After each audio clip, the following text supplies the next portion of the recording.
Hello, everybody. Welcome along. It is Premier League predictions time. You may recognise this guy because we had him doing these on his lonesome the last few weeks. But the feedback is, Mikey, they want both of us. So here we are, double teaming this. How you doing, Mikey?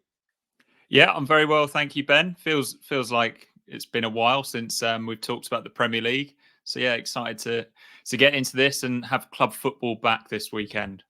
Yeah, 100%. So I will out Mikey. He is just like me, an Ipswich Town fan, but he does work for the Premier League. So he brings a lot more in terms of detail than me with my head stuck in the EFL. There's only one place to start with these fixtures this week, Mikey. Everton, all us EFL fans have been like, it's points deduction. We have one of them every single year in the Championship. I don't get what we're discussing, but I've actually found, and I'll be interested to see your take, teams with points deductions, they get a bit amped up for a couple of months afterwards. So I can actually see something happening for Everton versus Manchester United this week. What's your take?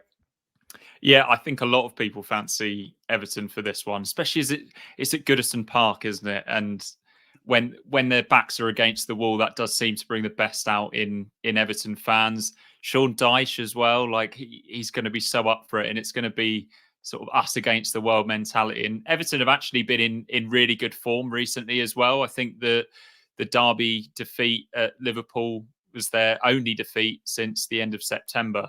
So they've been picking up points, and that's why the 10-point deduction hasn't written off their season. I think a lot of people fancy them to stay up. I think statistically there's a 35% chance of them going down, which to be honest is better than what it has been for the last couple of seasons. So yeah, I think reasons to be positive for an Everton winning this one. And while it might feel like Manchester United are in a bit of a rut, Ben, they've actually strung together 4 wins from their last 5 Premier League matches, which might have escaped some people's attention because of the Champions League defeats. And really, although they've got these wins, they haven't really been at it, and they have got a massive injury list, which I've had a look. It isn't much better now than it was before the international break, and they're going to be heavily reliant on players like Harry Maguire and Marcus Rashford, who, let's face it, unfortunately aren't in great form.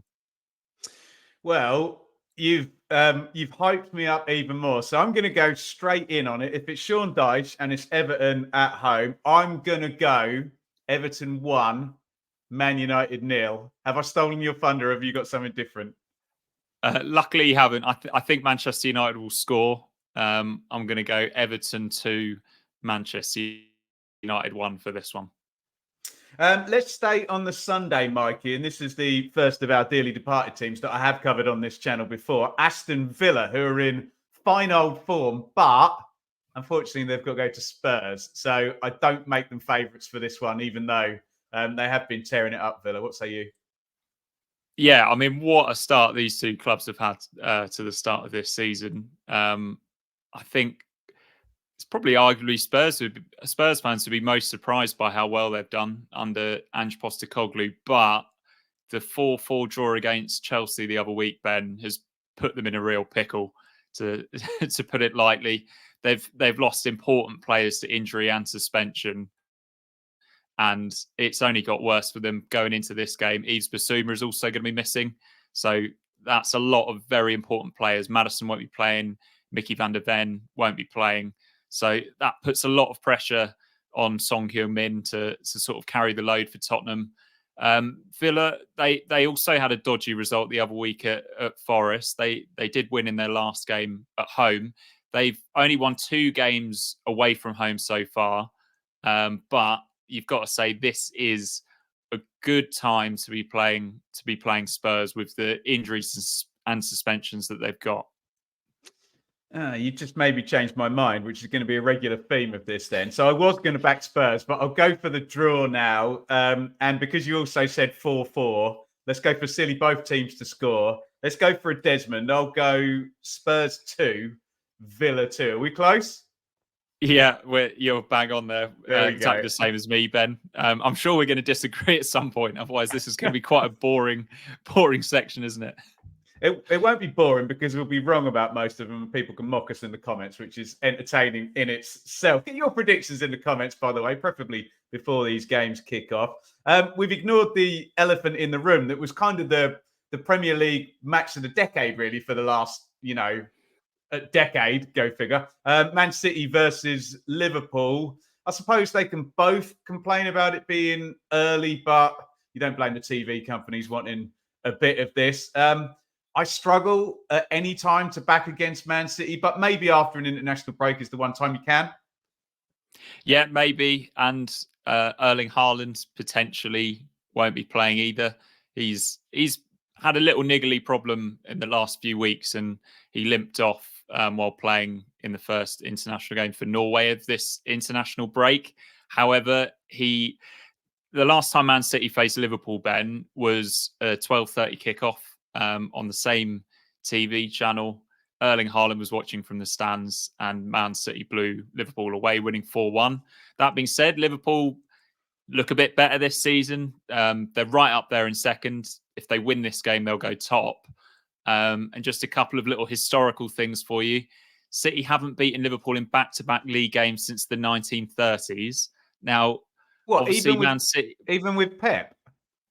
Even with Pep, but I think that's Wow. largely because it normally goes home game, away game, home game, away game. And generally, the home team wins this fixture. I think Liverpool have won one Premier League game at the Etihad, and that was Jurgen Klopp's first game there back in 2015.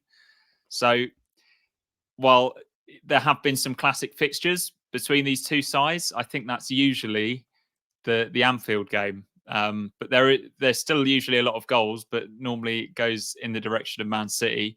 I think most people will be backing City to win, even without Haaland. I think Liverpool have got problems at fullback, and the likes of Jeremy Doku in good form, I could see him being a real problem for Liverpool in the right back area if Trent Alexander-Arnold is playing there, or even if he's pushed forward into midfield and Gomez plays there. I think Liverpool are going to have problems in that position, and I quite fancy City to win this one. Go on, you go first. Give me a score. Yeah, I've gone 3-1 Man City. I expect Liverpool to score, and I think Mo Salah will score. Have we done it again?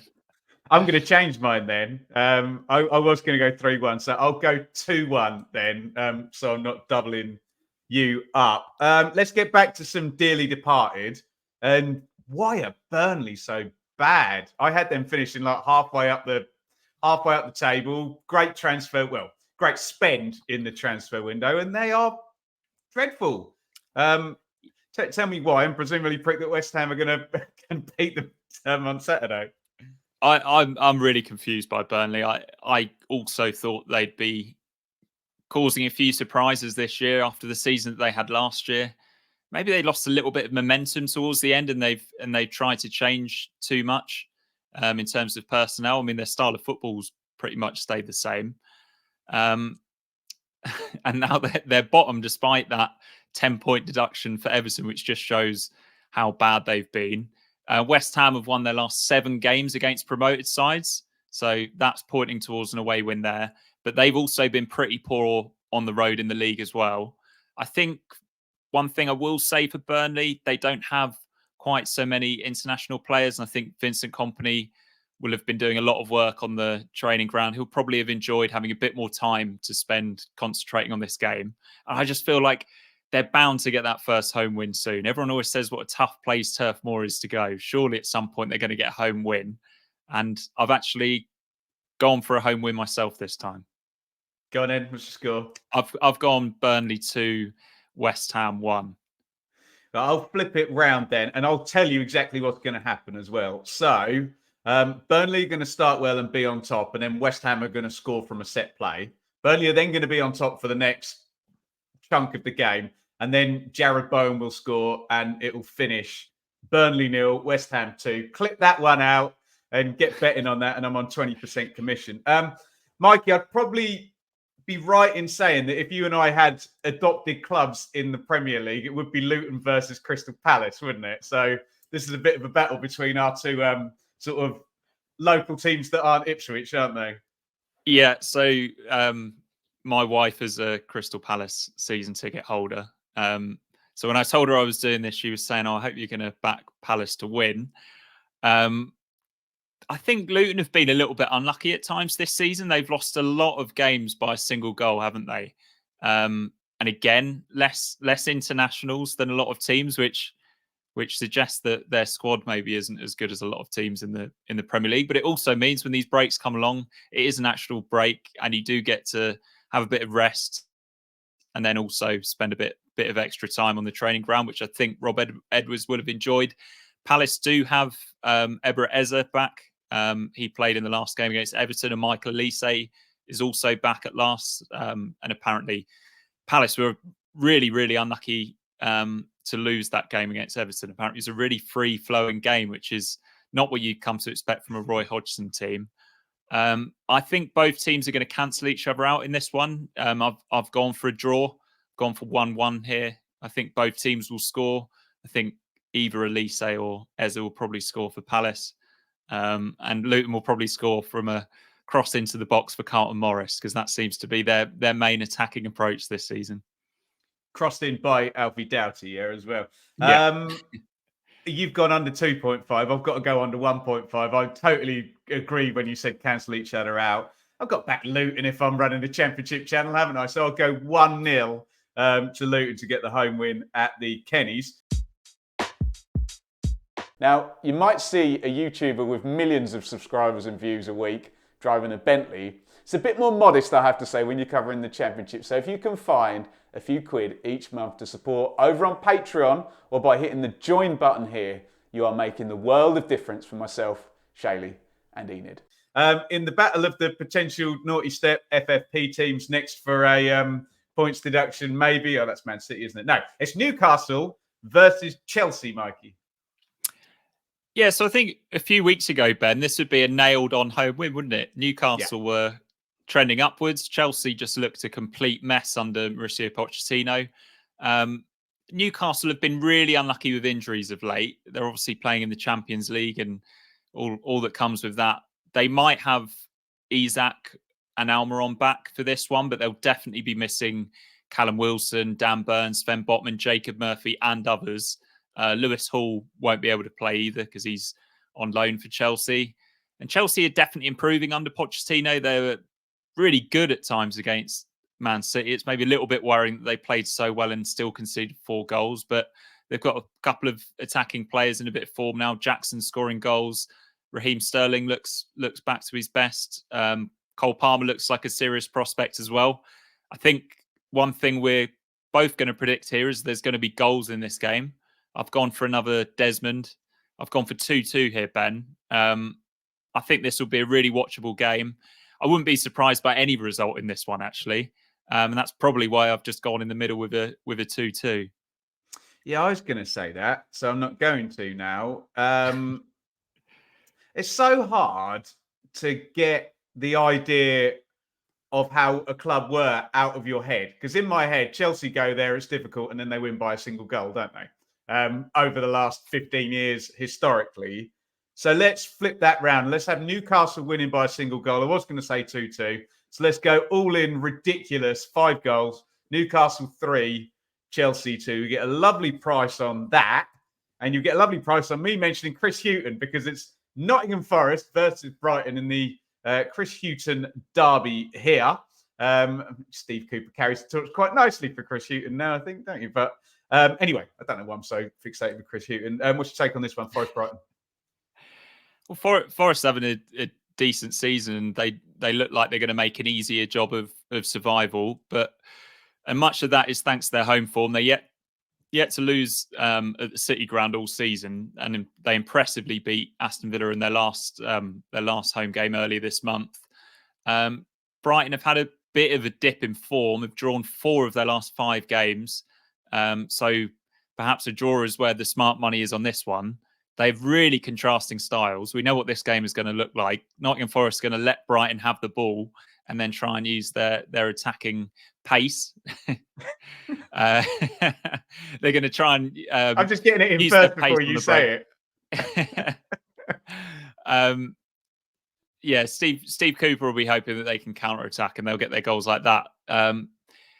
I think a lot of Brighton struggles this year have been because of their European exploits. Obviously, this isn't as much of a problem this time. They're not fresh from playing on a Thursday night. I quite fancy Brighton to win just because I think they're a really good side. They've got so many good attacking players, and they haven't won for a few weeks. I think they'll see this game as one that they have to go and win. I think they'll go and dominate possession, and they'll just rely on Forest having an off day in front of goal. I've gone for an away win here, Ben. Do you want to do your prediction first? Well, you probably like my new glasses. Someone's got to do one. 0-0. Go on. Out of 20 results between the two of us, we've got to have one, haven't we? And you're going to go Brighton, are you? Well, you said that. I think it's now been 4 match weeks, Ben, without a 0-0. Maybe even longer. But that means that does mean that we're due one. But I think that we're due a Brighton win. I've gone for a 2-1 win for Brighton. I love this game because so many Premier League fans won't care about Sheffield United, Bournemouth, but obviously 2 clubs recently promoted up from the Championship, and after looking like posting a maybe sub 20-point total, Sheffield United have kind of got it together now, haven't they? Yeah, they've got it together a little bit, and yeah, I mean, there's some really big games in the Premier League this season, this week, isn't there? With the obviously the Man City Liverpool game, the Everton game, and all of the narratives there. But I think that there's an argument to be made that Sheffield United Bournemouth is one of the biggest of the match week, really. These are second and third in the league for fouls committed per match. So I'm going to predict that this is going to be a feisty game. Dare I say it, lacking in a little bit of quality. I think it will be a nervy one. They've got 2 of the busiest goalkeepers overall, which could point towards a high-scoring game because they concede a lot of chances. I'm not sure. I think with the magnitude of it, I think it's going to be really, really cagey. And I think the Bramall Lane crowd is going to be the difference maker here for Sheffield United. I've got them winning just by 1 goal. I've got them winning this one 1-0. We're going to have to double up on this one. I'm not changing my prediction. I've also got 1-0 purely because of probably not even the Bramall Lane ground, probably the Kop. They'll score at that end as well. Yeah. We can even say where the one goal is going to be. But I'll back the Blades. I mean, it sounds like I'm being wise after the event, but it did look like there was a kind of light on the horizon with these few fixtures that have, kind of transpired. It's maybe not the Brighton one recently, but we'll go for a double Blades win then. What could possibly go wrong? Brentford v Arsenal is actually quite a significant fixture for Brentford fans because obviously that was the first home game when they got promoted. So it's a bit of a I don't know what the right word is, kind of coming out party for the Premier League for Brentford, wasn't it? Yeah, probably one of the best nights in their history. You'd have to say. Yeah, exactly. Yeah, and that's quite good considering the game before would have literally been the playoff final, wouldn't it? So halcyon days for Brentford. Less chance of them repeating their win though, given what Arteta's done the past couple of years at Arsenal. Yeah, I mean, Arsenal are a world away from the team that they were that night. And I think a lot of people would have been expecting that to be one of Arteta's last games in charge. As it turns out, he's completely turned things around. Arsenal went to Brentford last year and impressively won 3-0. Although Brentford did get an impressive 1-1 draw at the Emirates.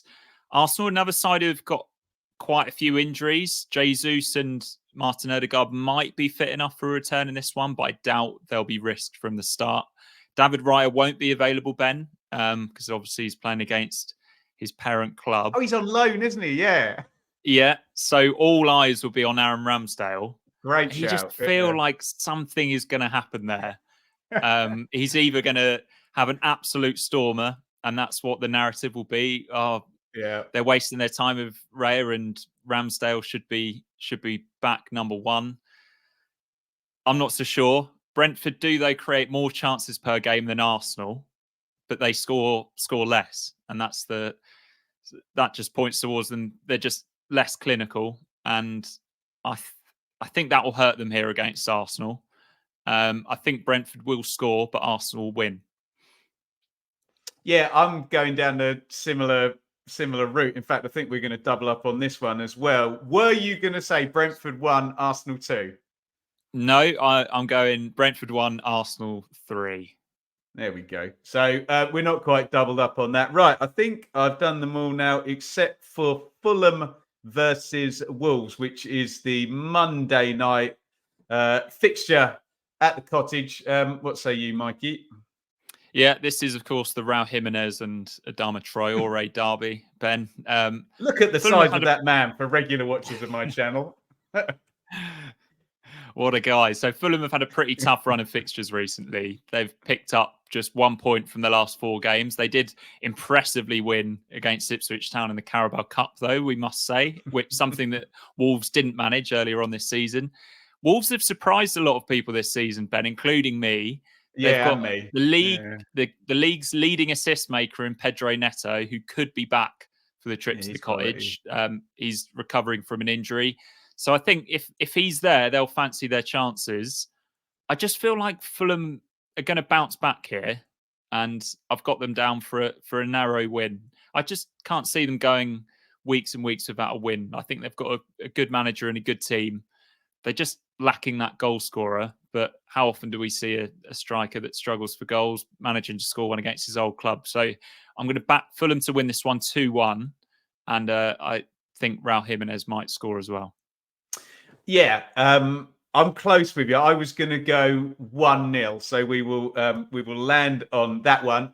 Guys, make Mikey very, very welcome on the channel, and more importantly, let us know what you think of the concept now with both of us, and we're hopefully going to do this regularly. Use Mikey's Premier League brain because mine is seemingly full of EFL nonsense. Most important thing though is get your predictions in via the comments down there, and hold yourself to the same standard. Look, we're going to get most of them wrong, but it's a good fun preview to the Premier League weekend. So do let us know what you think. Hit the thumbs up button, and all being well, we will see you next week for some more Premier League predictions.